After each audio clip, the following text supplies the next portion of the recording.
Salut à tous, c'est Pang de la chaîne, bienvenue sur cette vidéo qui aujourd'hui continue notre cheminement sur la méthode Silva, toujours avec Lee et toujours avec passion. Merci pour les retours que vous avez parce que c'est toujours super positif. J'ai encore eu pas mal de messages qui nous disaient que ça aidait les diplômés. Ça aidait aussi des personnes qui ne connaissent pas la méthode. Là, demain, je vais avoir un appel avec quelqu'un qui a repris les concepts qu'on a eus. Lui, il est plutôt coach. Et il disait, bah, c'est cool, ça m'a donné des éléments à réfléchir et à mettre en place un peu différent de Silva, mais avec l'état d'esprit de Silva. Donc, c'est cool que ça puisse vous aider dans vos pratiques et que ça puisse vous permettre de peut-être d'aider vos partenaires ou de vous aider vous dans votre quotidien. Donc, merci de vos retours. Aujourd'hui, on fait un petit débrief du meeting, de la rencontre qu'on a eue avec Ed concernant Silva Star Athlete. Donc, ce coup-ci, on a tenté de centrer sur le sport. Alors, ça faisait longtemps qu'on ne l'avait pas eu et ça a été difficile de le couper parce qu'il nous a fait une lecture. Il nous a vraiment fait une leçon. Et il y a des moments, ça durerait un petit peu dans ses réponses, voire très, très souvent. Et ce qui est drôle, c'est qu'il y a des moments, il ne répond pas vraiment. Il fait du coq à l'âne parce qu'il y a plein d'idées qui lui viennent en tête et il parle d'autres choses qui sont hyper intéressantes aussi, mais qui ne sont pas tout à fait la question. Bon, c'était normal. Je pense que ça fait 5-6 mois qu'on ne l'a pas eu. Et je sais qu'au fur et à mesure, quand on l'a régulièrement, il s'habitue au format podcast parce qu'il a vraiment l'habitude, lui, de faire des cours et des séminaires. Et je pense que ça revient spontanément. Comment tu l'as trouvé, là, ce coup-ci? Ah, mais j'ai adoré. Alors, d'abord, oui, c'est très difficile de poser des questions même parce qu'il parle non-stop. Il n'arrête même pas pour respirer. À plusieurs reprises, j'ai fait signe pour attirer, mais non, il n'a même pas vu ou il était au milieu de quelque chose.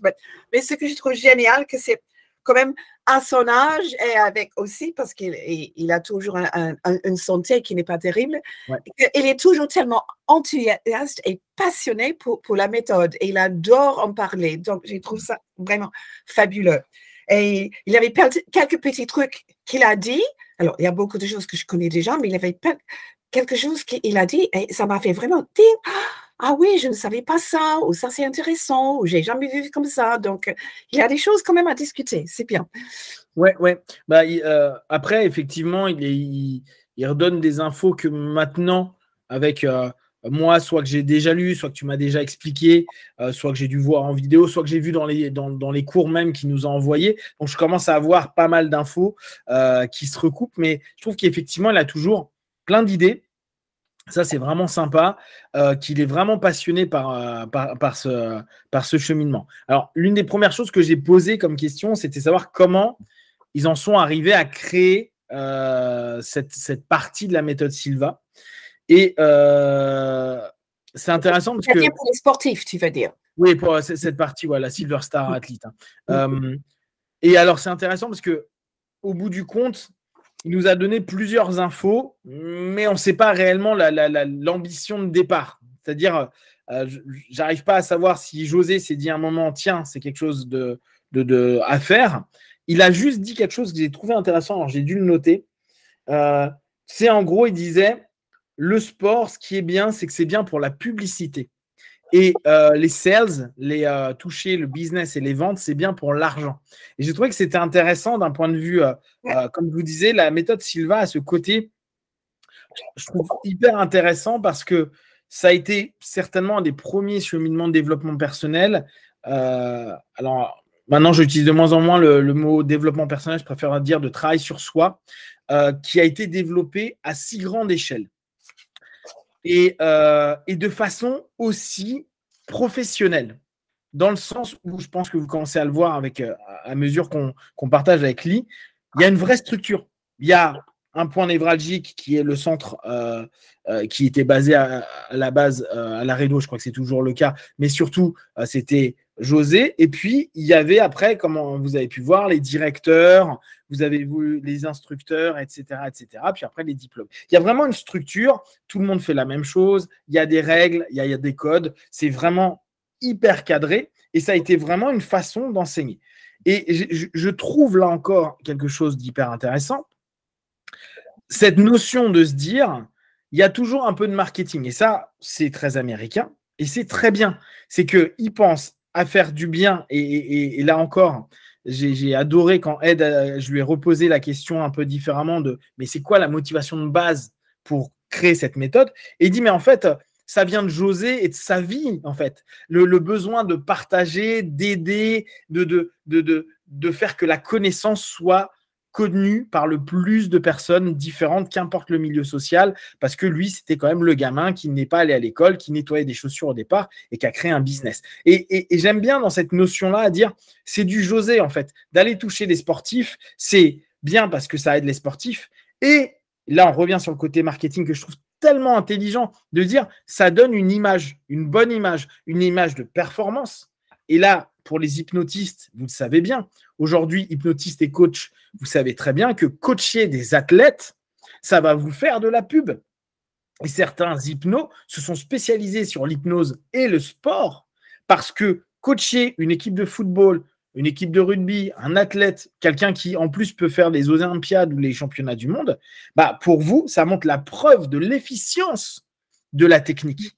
Et là, ce qui est intéressant, si on reprend cette notion-là de dire bah, le sport, c'est quand même une manière de faire de la publicité. Publicité dans le sens communication. On communique sur un système qui va montrer son efficience, non pas simplement quand vous faites votre séminaire de base pour vous et par vous dans votre travail personnel, mais aussi dans la possibilité d'aider des athlètes et aider plein de personnes autour de ça. Comment toi tu l'as entendu cette origine de Silver Star Athlete? Tu as entendu à peu près comme moi au départ ou tu as entendu autre chose? J'ai aussi entendu, parce que je ne le savais pas, que la raison principale que Ed a fait la méthode Silva pour la première fois était justement parce qu'il voulait être mieux pour les haltères. Oui, c'est ça, ouais. Et puis c'est le bodybuilding, ouais. Oui, oui.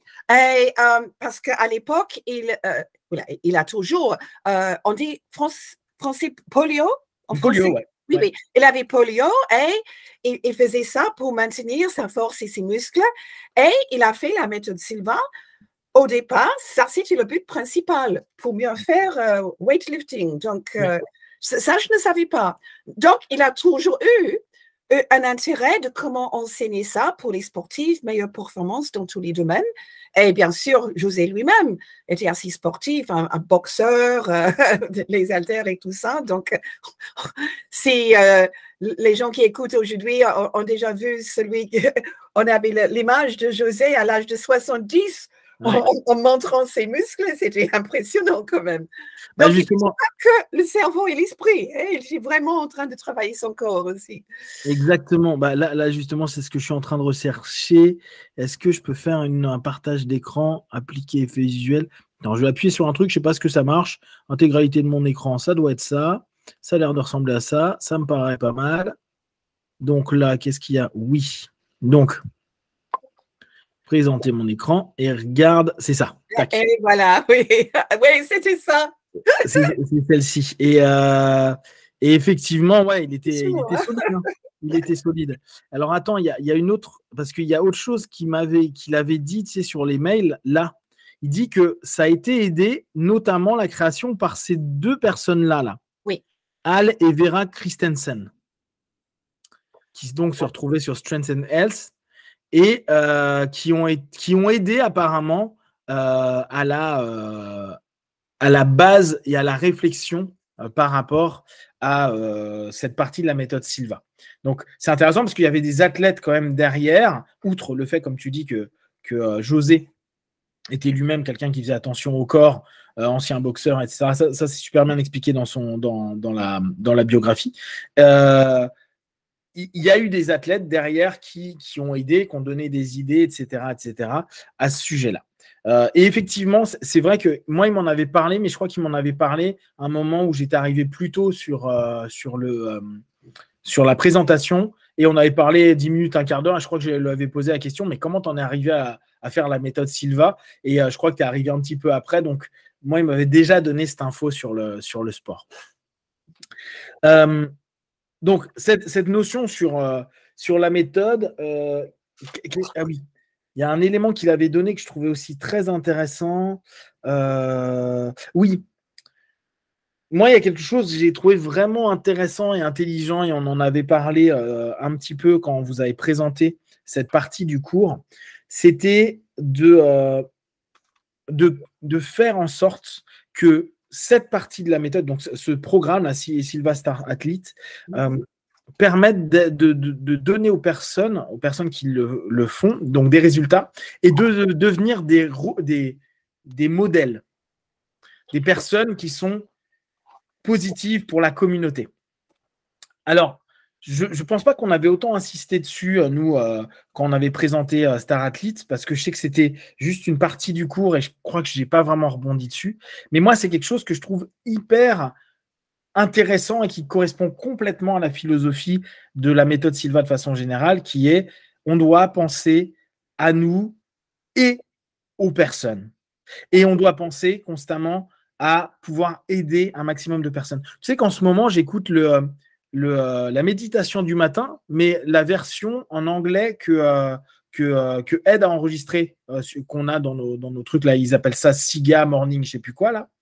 Et à un moment, il dit quelque chose que toi, tu n'as pas traduit, je crois, en français, qui dit à chaque fois que tu fais quelque chose, fais-le pour que ça aide au moins 2 personnes. Ah, ça, c'est pas dans la version. Moi, j'avais la version que c'était Juan Silva qui l'a écrit au départ.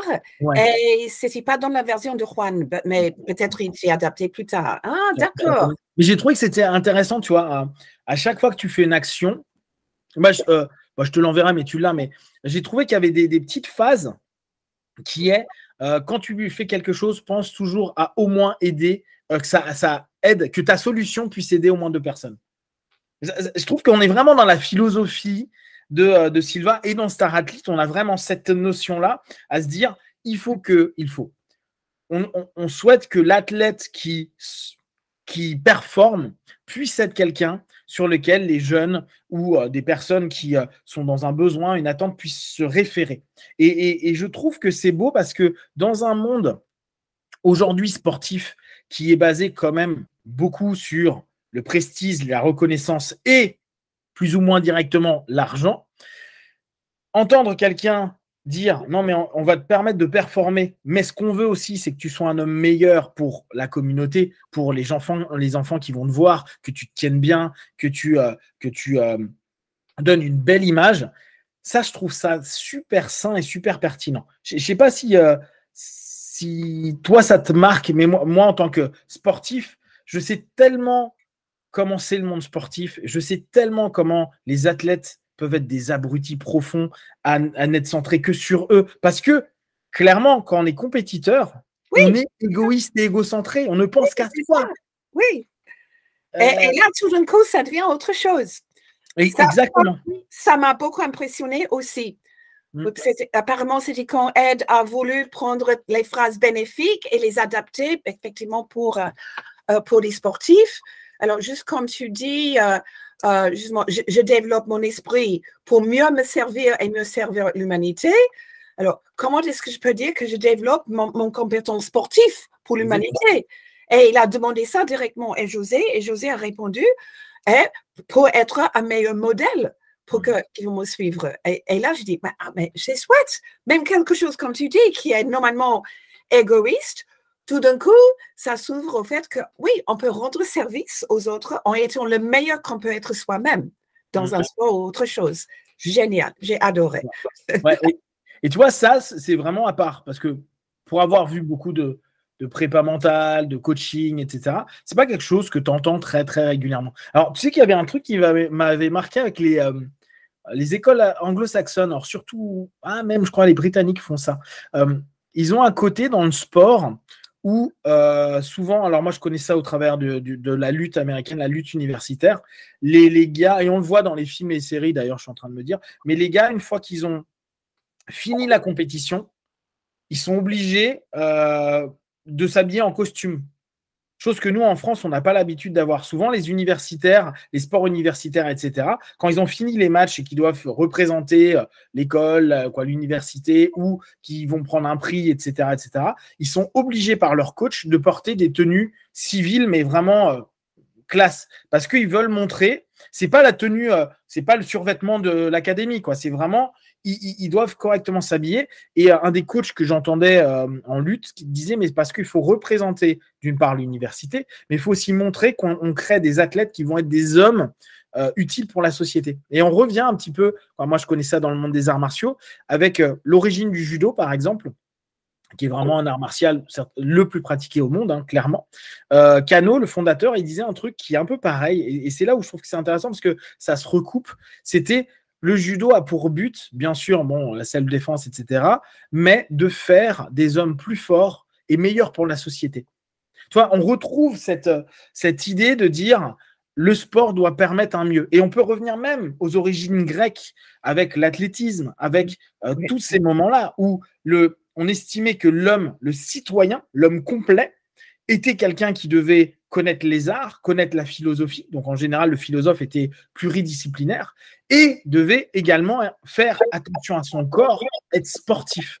Et d'ailleurs, je crois que c'est Socrate ou Platon, je ne sais plus, était lutteur, était pancratiaste et combattait à l'époque à aller faire du sport régulièrement. Ce qui est assez intéressant parce qu'on retrouve dans cette dynamique de prendre attention à la tête, de par la philosophie, et en même temps à son corps, et de tout ça pour le bien de la cité, du groupe dans lequel on est. Donc on est un petit peu dans ces vieilles philosophies grecques qui étaient le bon citoyen, la personne prend soin d'elle sur tous les plans. Donc là, on est vraiment dans la notion physique, psychique, émotionnelle, et pour les autres, être quelqu'un exemplaire, entre guillemets, en tout cas quelqu'un au mieux. Donc on revient sur ce rôle modèle qui est proposé dans la méthode. Ça, j'ai vraiment trouvé ça très, très, très, très bien. Ouais, ça, j'ai trouvé top aussi. Alors, comment il a enchaîné ça? À un moment, il a fait un lien entre nutrition et mind control. Je ne sais pas si tu te souviens, et j'ai trouvé que c'était très, très pertinent. D'ailleurs, je lui ai fait remarquer, je lui ai dit, c'est malin comme façon de faire. Il dit, une des façons parfois de commencer à prendre soin de soi, c'est par la nutrition. Et beaucoup d'athlètes, là on reste vraiment dans cette notion sportive, mais vous pouvez aussi l'ouvrir, vous, pour votre façon de voir au quotidien. Beaucoup de personnes vont le faire au travers de la nutrition, qui est une porte d'entrée pour le mind control. Et là j'utilise vraiment sciemment cette notion de mind control, c'est-à-dire de contrôle de l'esprit, parce qu'on sait que quelqu'un qui est en surpoids ou qui n'est pas à l'aise, ou même qui a des problèmes de digestion, même pas forcément en surpoids, hein, des problèmes d'allergie, des problèmes X ou Y, on sait souvent que des modifications de la nutrition permettent aux personnes d'aller mieux, ne plus manger des choses, en manger d'autres, ainsi de suite, etc. Il y a plein de disciplines qui sont basées au travers de ça. Et j'ai trouvé que c'était hyper intéressant parce que le lien, à un moment, il a dit, en gros, c'est une porte pour le mind control. Et moi, en allant plus loin, je lui dis, oui, c'est super intéressant parce que c'est la première étape. L'attention à son corps, paradoxalement, par la nutrition, est quelque chose d'hyper mental. Qu'est-ce que je vais manger? Comment? Qu'est-ce que j'arrête de manger? Qu'est-ce que je sélectionne? Quel type de plat je vais me faire, etc. En fait, ça commence beaucoup par la tête. Et je trouve que c'est une belle porte d'entrée pour justement aller sur un travail personnel, un travail interne, un travail de la pensée, un travail de l'esprit pour aller mieux. Et j'ai trouvé ce lien, dire aux personnes, c'est une super première étape pour travailler sur vous, pour être capable d'utiliser, nous, dans ce qui nous concerne, les méditations dynamiques, pour aller travailler, pour mieux dormir, pour aller travailler sur le miroir de l'esprit, etc. Je trouve que c'est une super porte d'entrée parce que au bout du compte, tu peux faire un miroir de l'esprit pour te dire cette semaine, je vais manger comme ça, ou j'arrête de manger ceci, ou je fais un test en enlevant le sucre, ou je fais un test en enlevant le soda, etc., etc. Et on peut déjà commencer par le faire par l'esprit avant même de le pratiquer par le corps. Ça, je trouve que c'est hyper intéressant. Je ne sais pas si toi, tu l'as en tout cas, c'est un élément qui t'a marqué dans ce qu'il nous a partagé. En fait, j'étais contente qu'il en a parlé parce que quand on fait le cours, il y a très peu de références à ce qu'on est supposé faire physiquement. Parce que souvent, j'ai eu des gens qui disent « Ah, mais il faut quand même dire aux gens qu'ils doivent manger ceci, ils doivent manger cela, ils doivent boire de l'eau, ils doivent l'oxygène, etc. » Et tout ça, c'est correct, mais je crois que le moment qu'on commence à entrer là-dedans, tu vas avoir des schismes parce qu'il y a tellement de système de nutrition que si on dit une chose, il y a quelqu'un d'autre qui dit non, non, non, c'est tout à fait le contraire.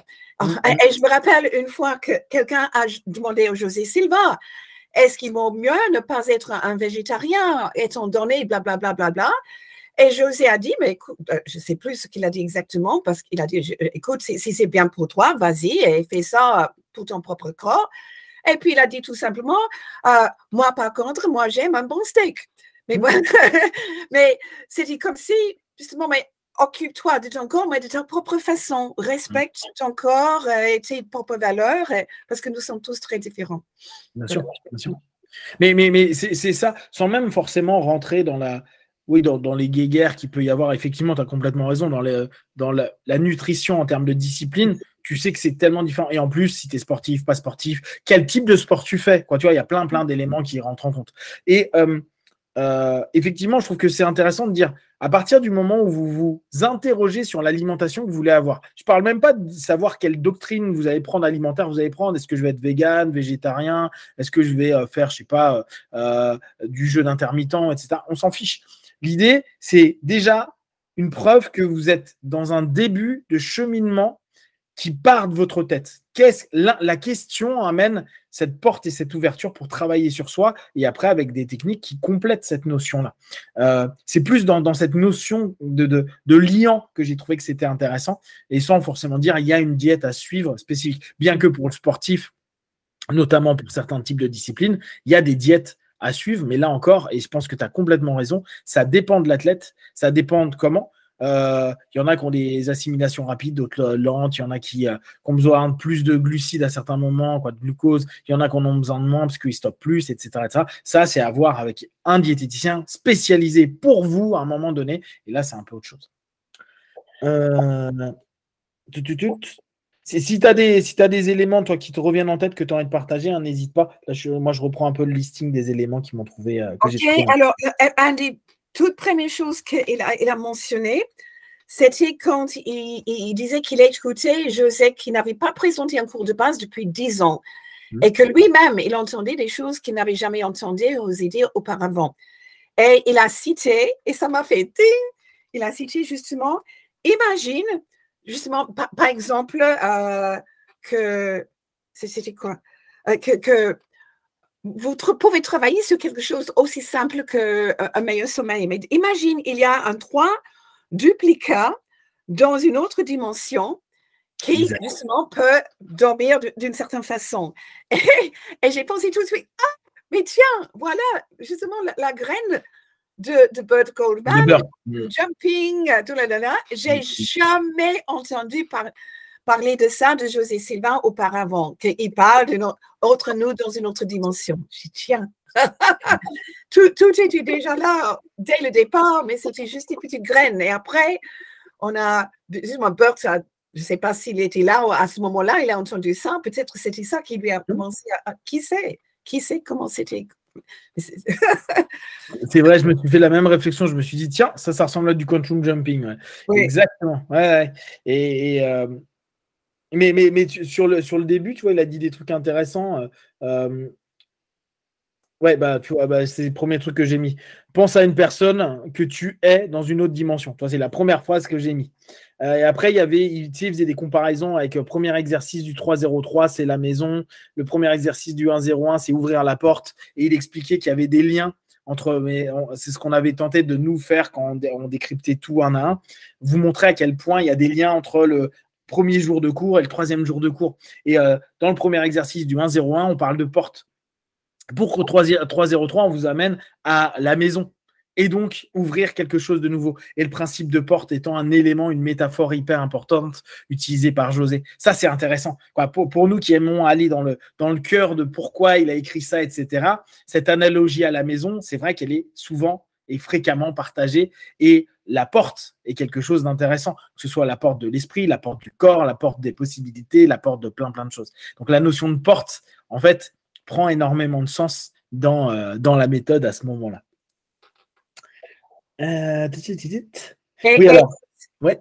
Tu vas parler quand même de comment il a expliqué d'autres choses pour la structure, hein? Parce que c'est vraiment impressionnant pour moi aussi que toutes petites choses. C'est structuré pour que ça mène à une autre chose, pour que petit à petit, tu trouves dans quelque chose totalement différent, mais ça a déjà été préparé. Par exemple, déjà, quand tu fais la technique du réveil, tu projettes-toi. Imagine, tu es chez toi en train de t'endormir. Donc, déjà, tu fais projection à la maison. Et petites choses comme ça. Et c'est vrai. Et ce que j'ai trouvé drôle aussi, c'était qu'à un certain moment, Ed, parce que Ed est maintenant officiellement avec Silva Ultramind, qui est en fait à peu près la moitié du cours de base. Et à un moment, il disait, oh, mais on n'a plus besoin des techniques parce qu'aujourd'hui, les gens modernes. Et à un autre moment, il revient et explique comment chaque technique dans le premier week-end amène justement. Donc, c'est net et clair que son vrai amour, c'est le cours de base. Bien sûr. Bien sûr.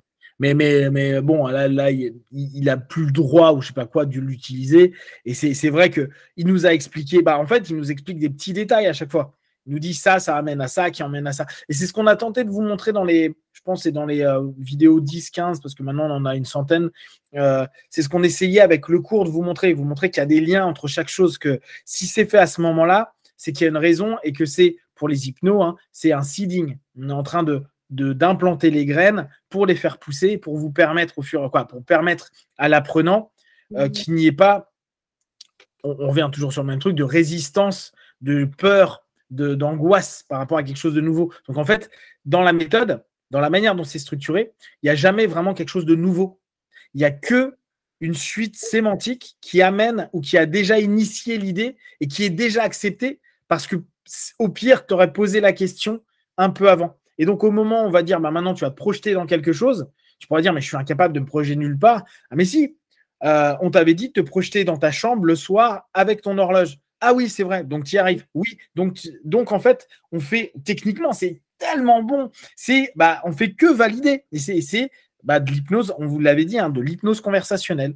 En fait, avant même que Milton Erickson ait commencé à, on va dire, nommer ce type d'hypnose. D'ailleurs, je ne pense même pas que lui ait nommé ça hypnose conversationnelle, mais c'est plutôt ses élèves.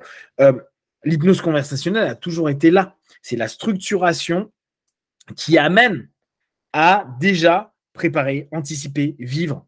Pour les personnes qui suivent les cours Hypnovision ou NGH avec Lee, très souvent, c'est dans un instant, on va ou tu vas faire ceci, cela. Cette notion d'attente et en même temps d'explication te permet déjà de te projeter alors que tu ne l'as pas encore commencé à le faire. Ce qui fait que tu vas doubler le fait de le faire. Et cette notion, ne serait-ce que sémantique, c'est un peu ça. Si je dis, là, tu vas t'imaginer chez toi et que tu arrives à t'imaginer chez toi, quand je te dirai maintenant, tu peux t'imaginer dans un bois, même si tu n'es jamais allé dans ce bois, tu peux le faire vu que tu es déjà capable de le faire pour chez toi, etc. etc. Et c'est en ça où la structure du cours, et c'est pour ça qu'avec Lee, on aime autant en parler, c'est que c'est super intelligent. Moi, à chaque fois que je relis les cours, ou là, en ce moment, je suis en train de me refaire lecture series, c'est pour c'est celui des profs, mais c'est super bien. Ça permet de dire, mais ouais, il a structuré pour ça, pour ça, pour ça. Et après, toutes les ouvertures qu'il peut faire. Nous, dans le cadre là du sport, on voit qu'il y a pas mal d'idées qui sont proposées et le coup de servir l'humanité, devient un modèle.